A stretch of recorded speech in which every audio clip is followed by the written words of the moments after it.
Esta conferencia comenzará a grabarse. Perfect. So, welcome everybody. It's 9:30. Thank you for joining us today. That is Saturday weekend.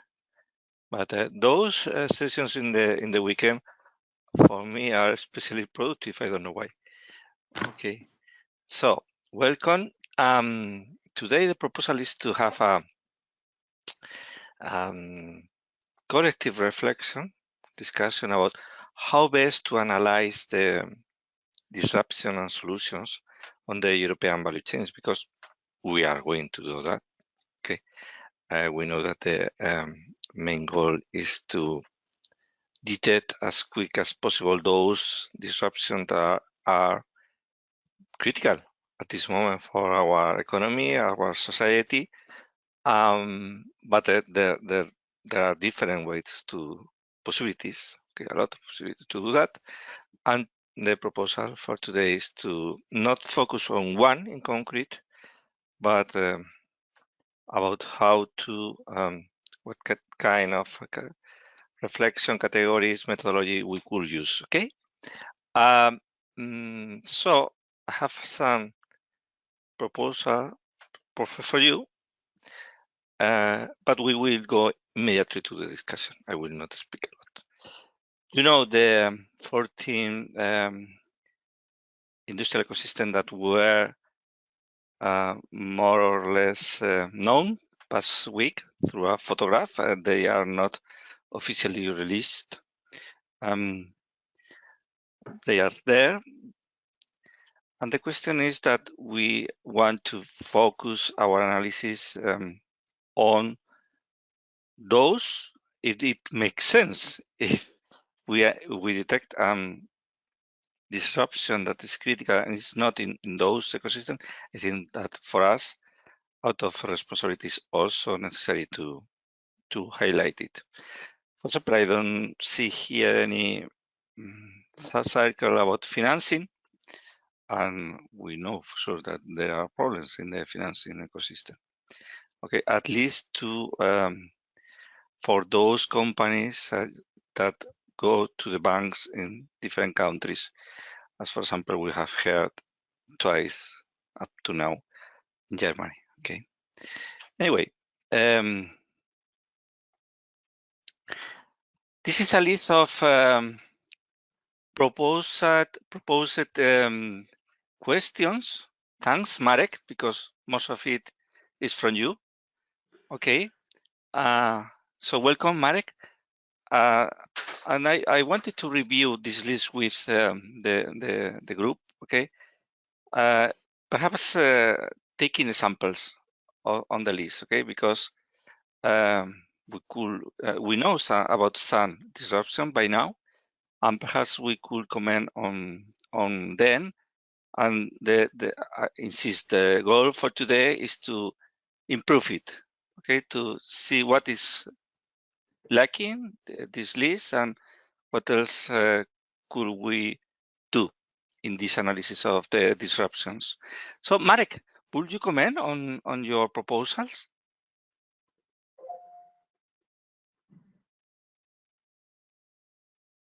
I don't know if Marek is hearing us. If not, I can start, okay? And Marek can join whenever. Hi, good morning. No, I have Hello. problems with. Hi, Don't good worry. morning. It's typical with the micro. So would you make a first review of this list? The two first items are from myself, but they are very simple, okay? The clear definition, because you know we are speaking about plastics, disruption in plastics, but it's not so simple. And every time that I ask one expert, he asked me, well, what kind of plastics? Polyethylene? I don't know. Okay. And the second one is very easy also. Which industrial ecosystem affects? Or it should be easy because there are a lot of cross links between industrial ecosystem. That's one of the key points. Okay. But the rest are for you. Marek, will you describe? Yeah, okay. So you mean the stage of supply value chain Porter's model? For example. Yeah. Sorry, because I just joined you. I couldn't hear before. But basically, if we go through this, yeah. So this is this is the typical. Yeah? This is so standard, known by everyone. So no complications. But basically, this is the integrated supply chain. Some people are saying. Yeah. So if you look at all these elements, it varies from sector to sector, from business to business, from region to region. Yeah. But basically, it gives you the structure where you can concentrate on. And particularly when you look, these are so kind of primary services and these are secondary services. I'm not going to do the lecture here, but it gives the first very simple way to approach the topic. Yeah? And when we are talking about critical inputs, critical infrastructure, critical technologies, this all you see here is covered, and all of this creates elements of critical value chain. And I would like to have here a rather strong emphasis on distinguishing between supply chain and value chain. Yeah? Supply chain really physical, really from a logistics point of view, getting product to be made and put to the customer physically or in service. Why value chain is different because it incorporates value being created at each of the stage of the value chain, including the margin. So supply chain, so here we should distinguish because you might have different impact on value chain and different impact on supply chain. Disruption of supply chain means that you don't get the product to your house, you don't get the product to your entity, production entity, or intermediate inputs. Value chain means that you might reshuffle where the value activity is created. Value of activity is created, and it differs. Huh? It differs because you might have in the value chain main value created in research, you might have main value created in sales and marketing, rather than in the physical logistics.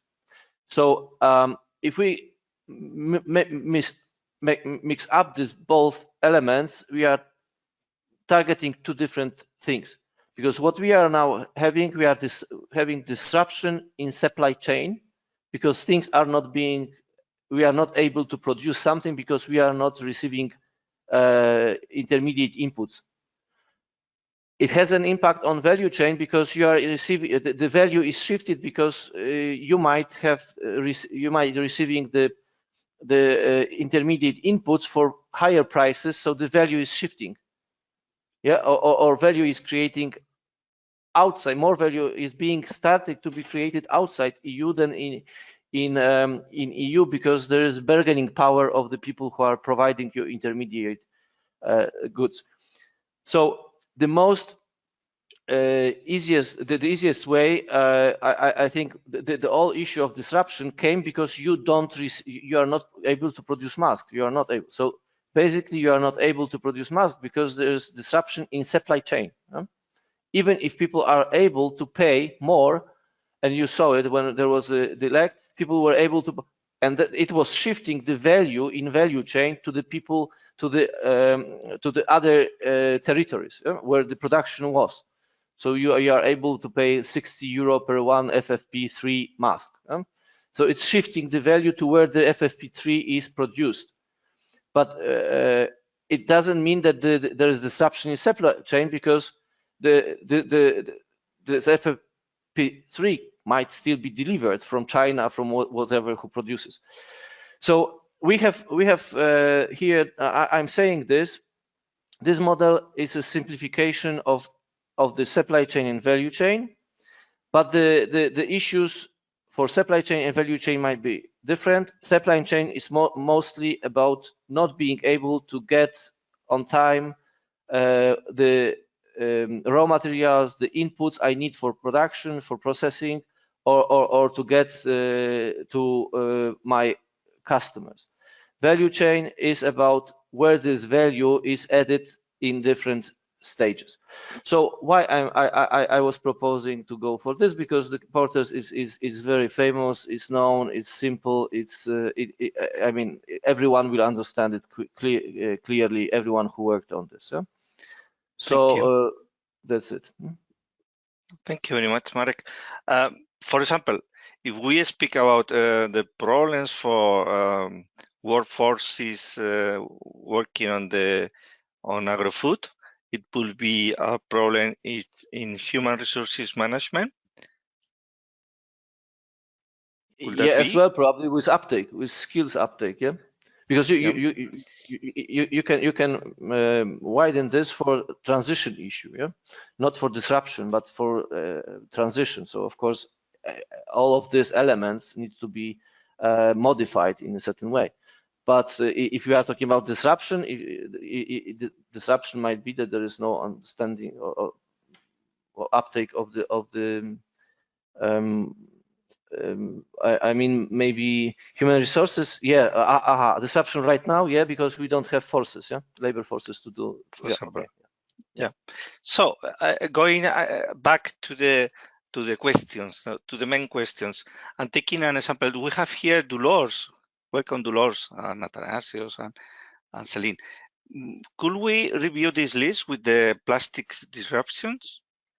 Okay, that's as one example, just to see if we are covering everything that should be critical for the definition of the disruption. Okay, so about the definition, do we have a clear definition for that disruptions? I think so. Well, good morning, everybody. Good morning, Dolores. Good morning.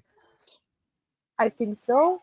I think that there is a lack of well, we say that it's a lack of transparent plastic, but in fact, I'm not sure that it's transparent, the good word, because depending on the function or the future that you give to this plastic, for example, usually it's to separate two different spaces.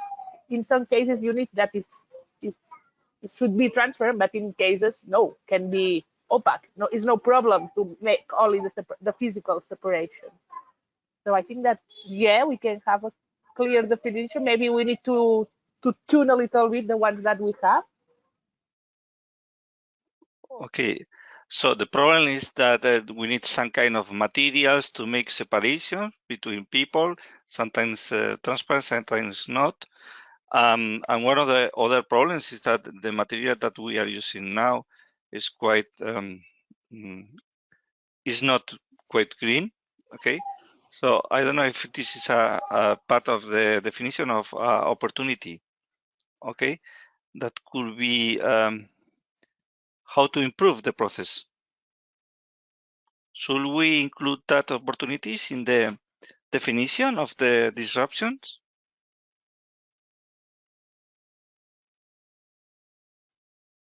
It's for me, it's for everybody. For everybody, but for you Okay, also. okay.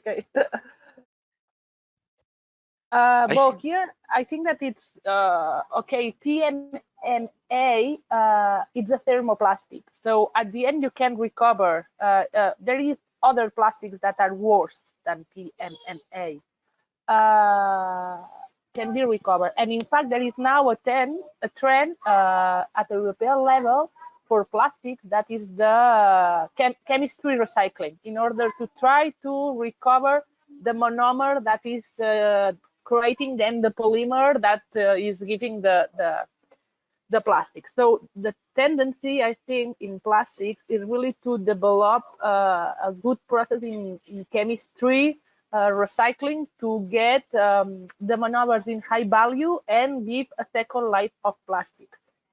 At the end, all the plastics more or less have the same problem. Or you need heat, and there are thermoplastics, so you can recover easily. And some of them are more complicated because really, when you mix with another component, inorganic pigments or or I don't know, catalytics or whatever, or resins, or then it's more difficult to separate or recover only by heat, because you have a lot of components mixed to give a product. In the case of the blocks of separation of PMA, the acrylic, it's almost composed from one material. So I don't think that it's not ideal, but it's not critical. I think that there are situations where plastics are worse. Also, I just make the mention of transparent and opaque, because in fact here in Catalonia, what we are exploring now is instead of using PMMA, using EBS, another plastic that can be extruded to give the same properties in terms of mechanical properties for separate two spaces. The point is that the EBS doesn't give the transparency, but in some cases it's not necessary. Okay, and there is one question in the chat, one comment from Aurora. Okay, there are suppliers that are speaking out polycarbonate. Is that the true. other It's material? True. Yeah, it's another material. I think that for the sheets, for separation transparent sheets, the most common are acrylic and polycarbonate. And the other one that I propose is EBS, but it doesn't give transparency. But in a lot of cases, it's not necessary transparency. Really, the transparency is needed when you need to see the customer, or in pharmacies. Or well, there are several cases when yes, it's really needed, but in others, no. In other words, we should include in the list of names polycarbonate. Yes. Perfect. Can I say something very quickly? For sure, James, yes. Okay. Go on. No, about the questions, a very comment on the question of the geographical location and territorial impact. I read a very interesting article of McKinsey about a new concept that I think it's very important for what we are discussing here, the concept of intelligent ecosystem. So I think that we need from now on to try to create effective European industrial ecosystems, and you have to manage two kinds of points. First of all, the question of governance. Do we want a central and coordinated governance, or it's better to have a distributed governance with the different countries sharing the resources, the capacities, and their experience? And the second question is the commitment between the local and the global. We are having a very huge problem in terms of the supplies from China and from Asia. And it's very important that the industrial ecosystems have the capacity of trying to reconnect this kind of connections with China and Asia. But at the same time, they must be able to supply the needs that the local activities have. Thank you. I don't know if first I don't know the definition of the industrial ecosystem yet. To speak about governance, for me it's very far, but I understand the point. I don't know if there are more comments. Yes. Maybe I don't know exactly what the word could be. Good morning, everyone.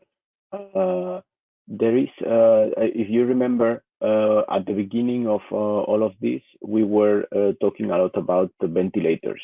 There was this huge surge from the makers' activity because everybody was hands-on very quickly to produce many ventilators that the industry could not get on time. So it was a very near effort. I don't know if the word is relevance, not because it's not important, but because it is applicable. But maybe to take into account the feasibility of the solving of this disruption, because there is the character that is temporary or permanent, that it has to do with the time. When it is temporary, it's something that is supposed to either solve itself or do a little thing that will help it being solved. If it is permanent, we are talking about more policy, but the feasibility has to do with, if it has to do with speed, do we get there on time? are we going to be quick enough to fix this disruption to solve the problem that we are defining? And if the effort is too big to make, to solve, so that we are wasting our resources in trying to solve a problem that is going to take too much energy or that we don't have the energy to solve. So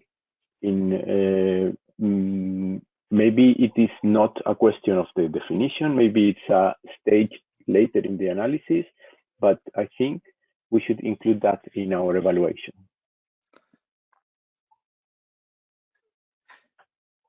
So we are speaking about first to analyze the level of criticality, no, if it is critical or not.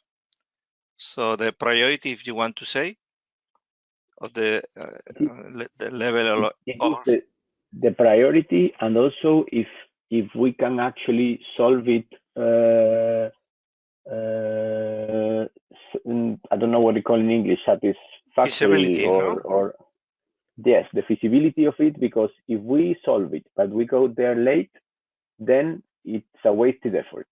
If we start working on it but the effort is too big and we will never get there, then we are wasting our effort. In fact, what I mean with feasibility. It happened a lot with the platforms to match demand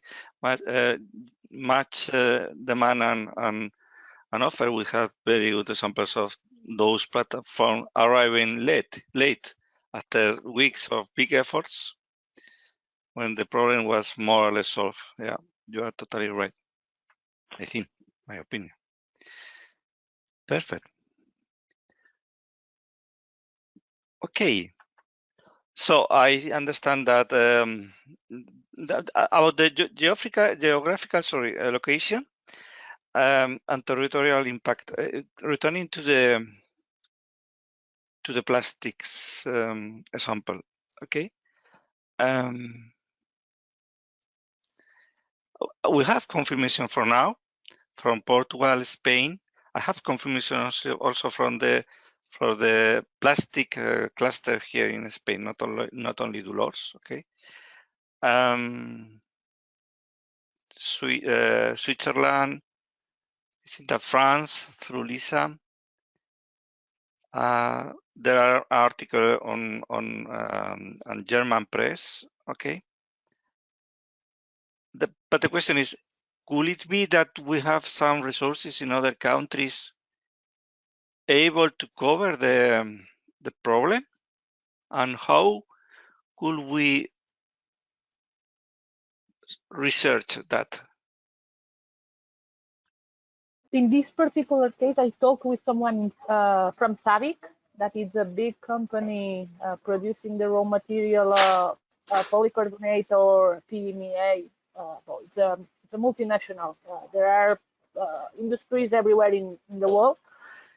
And in fact, it's not a matter of raw material. It's not, the problem is not related that there is no raw material. The raw material exists. It's the problem that the capacity to produce, it's not enough for the demand. It's it's more the production itself, that there is so much demand with the. In fact, they told me in France that we have a line to produce this PMMA sheet. We are blocked until end of year. So it means that these lines are producing constantly. It's blocked or it's producing constantly, and they have already covered all the orders until the end of the year. So it will be, Marek, it will be in operations. Yes, indeed, and coincidentally, it confirms what when we discuss with Plastic Europe. According to them, there is no problem with raw materials. It might be in downstream, so probably there is a bottleneck in capacities to produce. That's very important to know. So the question will be, are we able to locate or to promote other companies flexible enough to produce these kind of plastics? That will be the challenge. Oh, because here also we need to take into account two things. Usually these PMMA, these sheets are produced by extrusion. because you make long pieces and then you cut in blocks, in sheets, okay? But also you can produce by using a mold, by injection. What happens is that the process itself is much more expensive. So there is an alternative, probably, yes, but it's not cost competitive according to the standard one. Also, there are alternative of materials that maybe you can use, but I think that it's more from the process fabrication point of view. There are alternatives, but it will be more expensive. And now Antonio comes. So if we have the situation like this, and theoretically, if everything works good and there is information about the fact that there is lack of production capacities, the market should react, and members of the clusters, if they have capability to make the production more flexible in order to start, they should come into market, and the problem should have been solved or will be solved without public intervention. So question is how we can arrange the sharing of this information, the signal to the community, so that you're actually in an advantage position as clusters, because you get this signal very quickly across Europe. The others who are not in clusters don't have it. And then the signal, it's a fantastic market opportunity for any entrepreneur who has this capacity to come up to the market and find the customer. And then the public intervention is not needed. It shouldn't even be. In fact, related to that, Marek, I think that I completely agree with you, and it's what I'm trying to do. It's try to find people that are making extrusion, but not in PMMA, but saying, okay, guys, if you can make extrusion, maybe you can do with PMMA or with another material, and try to fabricate these sheets that now are urgently demanded. There is a huge demand that is not covered. At some point, it's what we are trying here, try to find people that are doing this process, maybe not for this kind of product, but if it's possible to adapt now, or if it's easily to adapt, to try to produce these covering the demand, and also is an opportunity for them if the adaptation is not so costly or not so timely.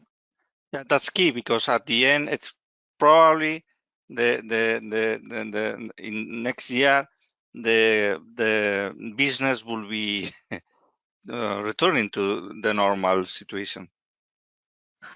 Would you comment? Oh, sorry, Aurora. No, I was going only to make a question to Dolores. If the raw materials are the same, and if they're not, if the chemical behavior of the operation needs different behavior of the machines and knowledge of the people who does it. Yes and not.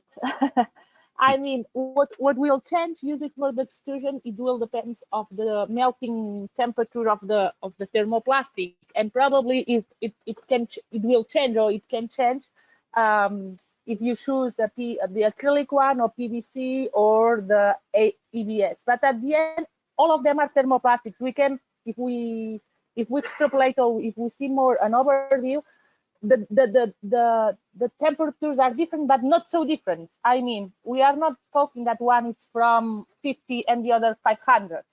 So they are more or less in the same range. So I'm not a technical specialist of the machines of the extrusion of plastic, and it will depend. Probably there are a temperature range where you can adapt. The point is that I don't know how difficult it's to adapt, or will require time to adapt, to make the extrusion of a new material that are not used to do it. But maybe we can ask with some fabrication or some producers or some manufacturer extrusions that are not using PMEA, and say, okay, if you want to try to extrude EVF, it will be a problem. I don't think so, because there are companies that are extruding different materials. Usually they make the extrusion of different materials, not only one. The point is that maybe are not extruding sheets. They are, I don't know, they are the extrusion of other components. So I'm not sure that it's a matter of more technical about temperature or whatever. Maybe about to get the good shape to produce, or to get the good machine to get sheets or long sheets or big sheets instead of, I don't know, profiles. Maybe there are some companies that are extrusion profiles. Maybe it's more a matter of geometrical or the dimension of the machine. The machine. Yeah, sorry, thank you. Yeah. Ula, would you comment?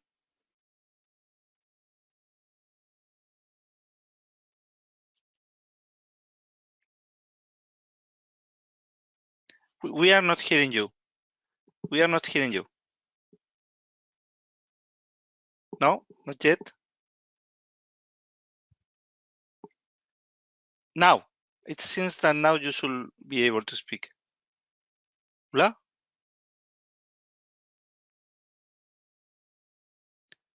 No, we are not hearing you. Sorry. No. Okay, you can try later if you want. We are reading you about in the chat, okay? The disruption might not be symmetrical and therefore affect the countries, regions differently. Therefore, cross-regional cooperation can help, for sure. It can help. It's very important, and that's a role that we could play. Isabel, your comments. Welcome, Isabel.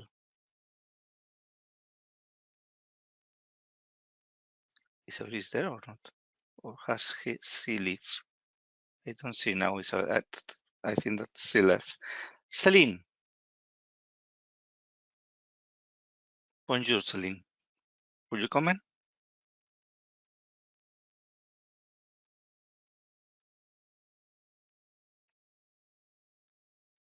Can you speak, Celine? Yeah, maybe I do not interpret well, but what I heard from Marek is that well, the market plays its role, and I think that the public authorities, what I've written, the public authorities, in my point of view, but very theoretically, the role is to regulate and orient more if there is a reorganization, to reorganize in a common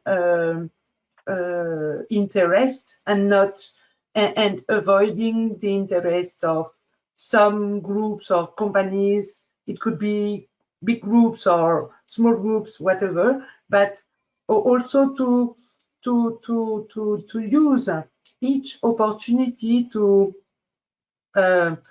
try to balance interregional development and the sectors, and to see also which are the sectors in bankrupt to support them. So all these different dimensions, I think that the market is not always good for regulating that, and so I think that the role of such alliance or Europe or national authorities are is to try to think about how to make better, with this reorganization in terms of equity and development for Europe. Thank you, Celine. That's Yes, Celine, just for clarity, it's market doesn't solve everything. There is market failures, and then the point is where the public intervention is really needed. Because if this is overextended, then you destroy the optimization of allocation of resources. I agree, but well, it is really a very big issue to know what are the opportunities really to for public authorities to develop something or to destroy. Yeah, it's an open question, I think, but to let the market making the things, yeah, I would not start from that. I don't know. Celine, there are reorientations in regulations for more digital, for more environmental as well, equal for everyone, all the players at the market. So it's not that you are intervening, replacing the entities at the market, so that you are distorting the competition, because then you get into the central planning, which never worked. Yeah. Oh, yeah. It's not a question of central planning. I think that to stimulate by bottom-up proposal, creating quickly as it exists now, of course, some small calls or competition for different very specific things. It's very important, and to have a different criteria of evaluation in order to use also this action to improve the general development, and to not concentrate too much the development in some regions and some sectors and some firms. Antonio, can you hear me now? For sure. Welcome, Okay, very well. In fact, I very well. switched the device. But then I have no camera, so okay. No problem. Yeah, so I wanted to come back to this asymmetry in the disruptions, because it is also part of when you say geographical location and territorial impact, because I think that is part also of this crisis, that we will have in different parts of Europe different problems. And I think that is also something where the strength of the alliance can come in, because detecting these weak signals from the ground and then signaling them, but that does not necessarily then mean that everything needs to be solved on this level, because as we have these 14 ecosystems, we can then also channel this information to, because these ecosystems exist. And then we could also have an interactions with other players of this ecosystem, who then have, let's say, more the European view. But if we could detect a problem, let's say a local or regional problem, and other regions might also have it, but not all, I think that could also be a very strong point. And I think what we are discussing now, the plastics, is one of these issues which might not occur everywhere, and that's why it's also invisible centrally, but it could come up due to the asymmetric nature. And I think this demonstrates also the power of this alliance. Thank you. And it's a perfect example that Aurora is telling us in the chat that the raw materials for PLA are missing also in Portugal, and perhaps not in France or not in Catalonia. Antonio, I'm sorry, the chat is not showing anything. Is it in maybe it is in your only you are able to see it? I don't think so. I'm not speaking about Portugal. I'm speaking about worldwide channels. You are right, Aurora. In the case of PLA, it's true, because there are only two big producers at worldwide level. One is Corbion, and the other one I don't remember. But there are only two that control the complete synthesis of PLA. So in this case, it's really a matter of a lack of raw material. In this case of PLA, it's true. But again, we need to redefine how we define the problem, okay? Because that's very important information, okay? So what I understand is that there are possibilities to substitute PLA with other materials that are in the market, okay? But in fact, PLA are missing now, or are more scarce in the market. That's right. Thank you. Athanasios, May I add a little thing? May I add a little thing? I think we should, when we go to the analyzing the why some materials are missing, we should also understand why. If it is only COVID, or if it was already like that before.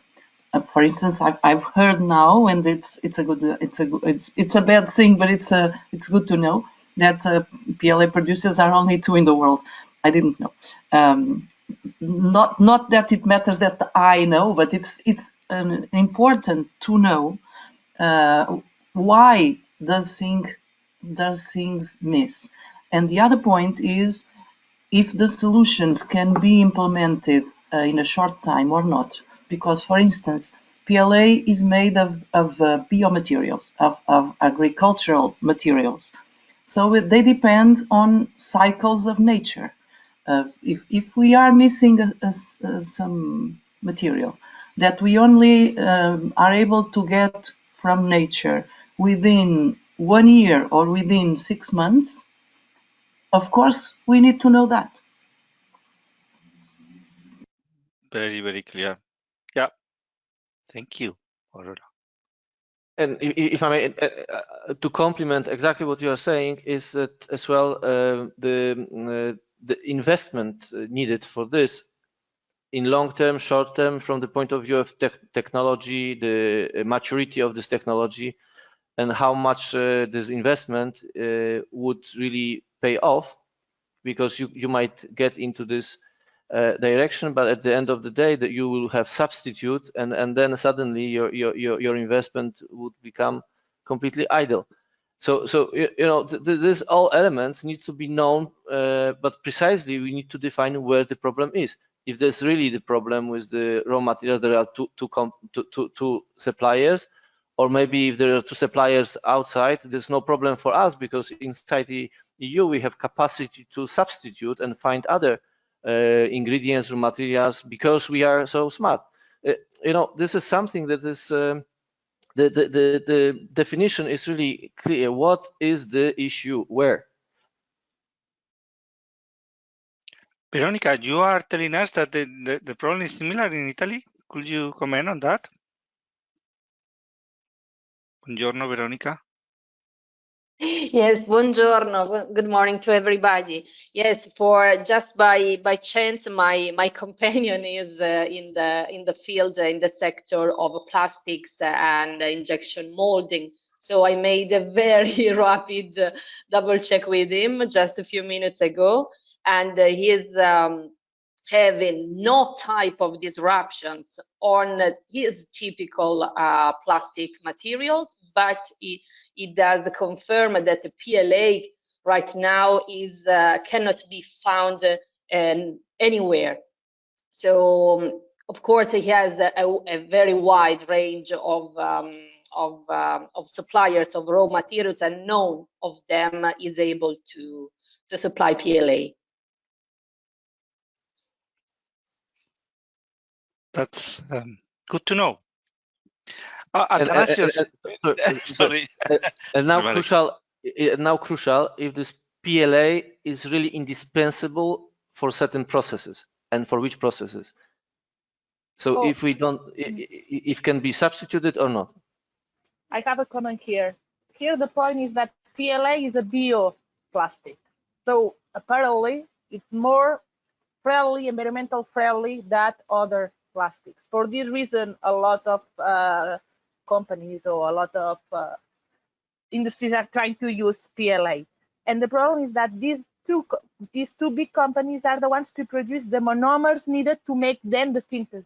It's the lack of knowledge of the basic chemistry to then make the polymerization of the PLA. So these monomers are only produced in a big scale only for these 2 producers. So in this case, I will say that maybe it's the problem of knowledge, of chemistry knowledge, to really control the complete synthesis of PLA.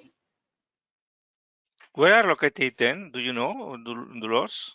Are any of them in Europe, or? I think one is in Europe and the other is American, but I'm not sure. There is one in US for sure, and the other I need to check it. I can try to find. That would be good to know. Perfect. So if the problem is in the knowledge, would we say that is in the technology development? maybe, in fact, I know that there are startups working on controlling the complete synthesis of PLA, this bioplastic, but are really a small startup. But that's good. We could support them. Yeah, I think the startups that are studying that are the ones that are working on it's missing the word. To use the materials that already were the materials that were already treated and are now garbage, we may recycle them, right? And the startups I know that are doing that, they're trying to recycle the PLA, which is even more green.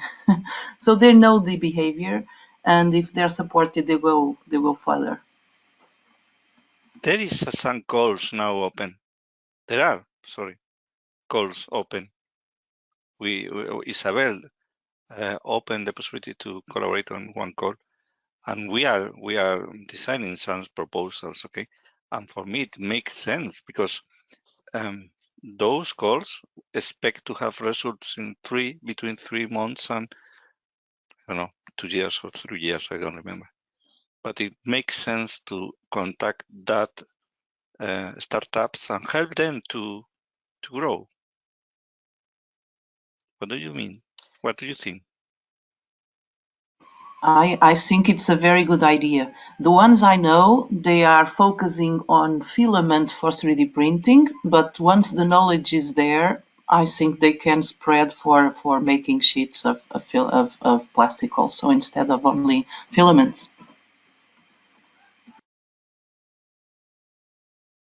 Antonio, I'm just for curiosity. I'm just looking at Spasnet, so the database on patents. Okay, the European database on patents to look who is patenting right now technologies or the material PLA, and I will post it the link. But you will see that everything is in Far East Asia, not just in China, also in Korea. But up to now, I found no European actor. So this means something. Yeah. Dolores is sharing with us a link to I suppose, Dolores, that this is the one of the companies that is creating. Yes. Yeah. Yes. This is one of the companies, Scorpion, and I think that the headquarters I found in Netherlands, but I'm just looking now in internet. And the other link, you can see where they have located in the worldwide, where they have representation. Quite good. Thank you. Okay, so here we have something to follow and to research. Very interesting. Athanasios, it's your turn because there is no way to speak here today. I have. I do not see the chat. Somehow the chat does not appear. On my computer. The only thing I want to say is that in the time of crisis, I mean, all this discussion about recyclable or PLA is and the value chain disruption by Marek. I enjoyed very much the analysis based on Porter's model. But if you are facing a crisis and you need to use, let's say, plastic materials for protection, nobody really cares if it is renewable or not renewable, as long as it has the function for which you want it to be there. So the repurposing of some production lines, because as I heard today, all of the extrusion sheet machinery is already occupied making sheets, and then one tries to find other opportunities. I don't know if what injection was molding was referring. Maybe it was referring to the same thing that I refer to as casting. But casting, it is normally an area where one could have a lot of innovation applied to make it more let's say more cost effective, because usually casting is used for bulkier pieces, not for the sheets, and there is an opportunity for innovation, that is to look to improve the capacity in the casting process. Casting is like, you melt the plastic and you throw it in between two sheets of glass. So then this becomes like a sheet. Most likely, casting could be also applied into smaller batches or on demand.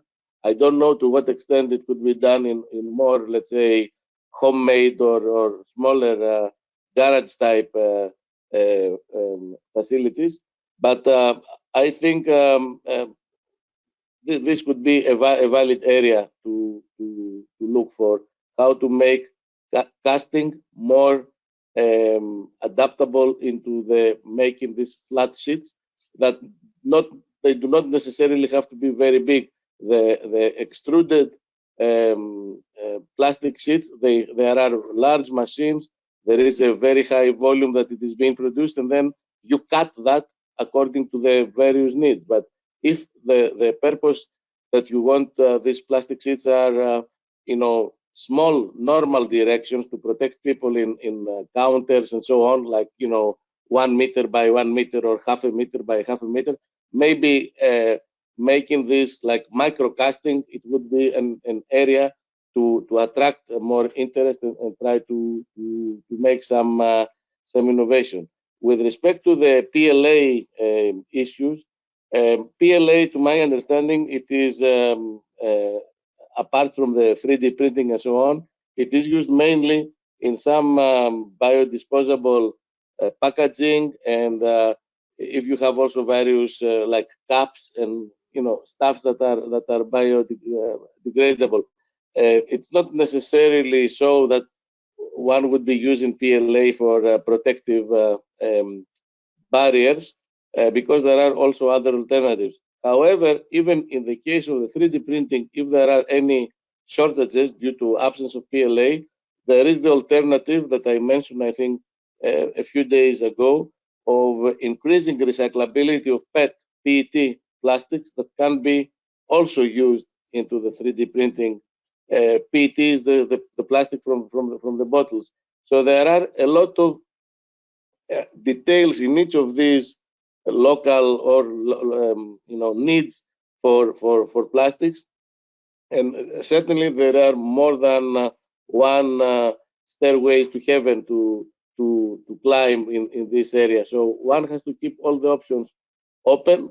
I hear with a lot of interest that there is no raw material shortage for the plexiglass and this kind of things, that it is a capacity problem. This means that there will be a kind of delay, but eventually the production would probably catch up.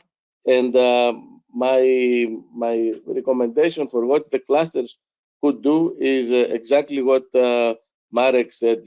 Just get the signal out and let the market reorient according to what will what the local capacity is, and of course the possibility for gains. Or what the smaller communities could do, I think, is to try to find to increase this recyclability of PET and use this for the maker community for the 3D printing. Thank you very much, Athanasios. Other comments? We have here today new attendance, as far as I know. Welcome, Giulia Piantoni. Do you have any comment or questions? Christina? Yeah, Oh, can you hear Julia. me? Yes, Yeah, we can. yeah. Yeah, actually, I was really interested in what you were talking, in particular for the first part of the usage of the Porter's model for the differentiation of the supply chain and the value chain, because I really think that it is crucial using always an ecosystem approach to understand how value is constructed and how the ecosystem paradigm, we can say, can be leveraged to understand better value creation and also capture. And that was we can say theoretically, the thing that I think it's super useful. And then, of course, practically translating it into the specific problem of PLA, I think it's we can say the best way of doing it. And yeah, mainly that's it. Practically speaking, on PLA, unfortunately, I don't have direct connections on the specific sector, but overall, this was the main takeaway. And another point that I wanted to comment before was about the governance, because I also agree in the fact that the 2 points of governance and of the interaction with the local dimension and the global dimension are really key. But I do agree with the fact that maybe it's a little bit premature at this point. Thank you very much, Yula. I think that Christina, would you comment? I don't know if Christina is hearing us. Hi, Yes, can you hear Christina. me? Yes, Christina, welcome. Yes, yeah, I'm in the mobile and I was trying to unmute myself.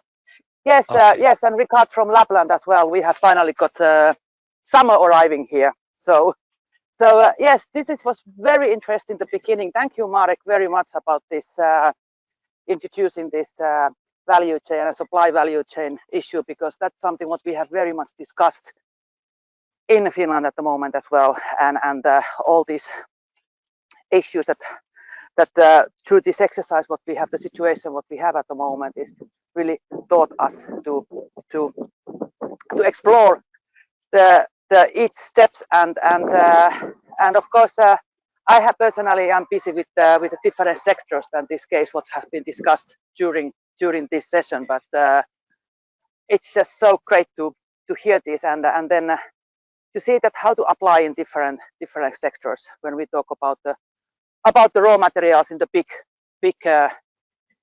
in a big sense and in different purposes, and then how this whole situation, for example, has impact to the raw material availability in different sectors, and that has been the issue and actually alarmed us to be aware and really to look the situations with the different eyes. Thank you very much, Christine. Marek? No, I'm sorry. We need digitization 5 minutes. I was not listening what you were talking about. But Christina, I heard you mentioned my name. I was just connecting, but I hope in a positive way. For sure. Yes, of course. For sure. Of course. I was thanking you. Yeah. Perfect. Thank you.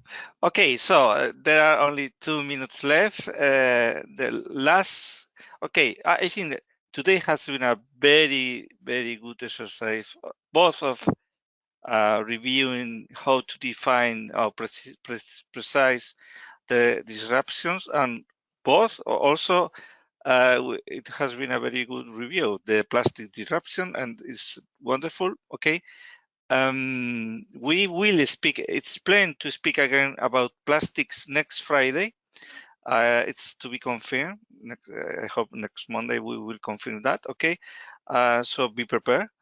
But I think that the problem and the it's getting very better defined, at least better defined, and I see good opportunities also for our action. I don't know, Esteban Pelayo from Eurada is here, and I think that we could also use our link with Eurada and the regions, and I don't know if there are some S3 specialization that could link with clusters and use all that knowledge in a useful way to find solutions. Okay. Yeah, I fully agree. For us, it's as well very important to identify where the companies need more support.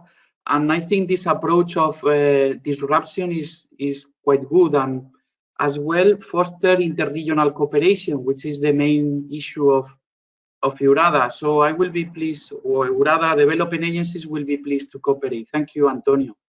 Yes, we need to think about how to do that. Perhaps inviting, I don't know, but it's I think it's very good example of what we can do from here, from this open forum that we have created. So Antonio, may I add another point, please? I think we should work on two kinds of solutions. The kind of solution that takes longer and is greener, and the type of solution that solves immediate problems and is less green. I believe that the lack of plastics made out of oil is due to the less consumption of gasoline, gas oil, diesel, etc. And that's the reason that the price of oil is also got down, because the storage of those materials are full, and the phthalates that then allow to produce the plastics are coming from the same production system and cannot be done isolatedly. So I believe that with the deconfinement, gradual deconfinement of each country, the consumption of diesel will grow, so the phthalates will also grow, the availability. And in the short time, we maybe need to focus on helping these to be understood as needed, and maybe think about some way of avoiding speculation. And in the long term, yes, go to the green. very good contribution. Thank you, Aurora. You are brilliant, always. Thank you. Okay, you have in the screen the post for today in the ECCP forum. You are invited to contribute there with more comments or new ideas if you want to continue with the dialogue. And tomorrow we will meet again. Those of you that want to dedicate some minutes to this group on Sunday. Think about how to improve this, and another challenge for tomorrow is to think if we should continue meeting on weekends or we should restrict our meetings for the weekdays. Okay, so that's the question, one of the questions for tomorrow. You can think about it. Okay, and that's all for today. Antonio, may I just sorry for this is very fruitful discussion. Just once we are preparing this challenge for plastics, I think our paper on challenge might be more precise with the elements that you highlighted in the slide. So where it is, in which stage is this raw material, is this operations, for what, so that we have the rather more concrete discussion on this rather than general, because this PLA, it's clearly the issue. We can go into this direction, but I think this clear definition before we have this challenge discussion would be very helpful. Thank you. Yes, we will distribute these questions for sure. You are totally right. Thank you, Mark. Okay. Athanasios and Isabel, will you remain with me just 5 minutes to speak together? Okay. Okay. Yes, Antonio. Yeah. Perfect. Thank Bye, everybody. Thank you. Thank you. Bye. Bye. Thank you. Have a very Thank nice you, weekend. everyone. Bye bye. Have a nice day. Bye bye. Thank you for nice words. Bye bye. See you tomorrow.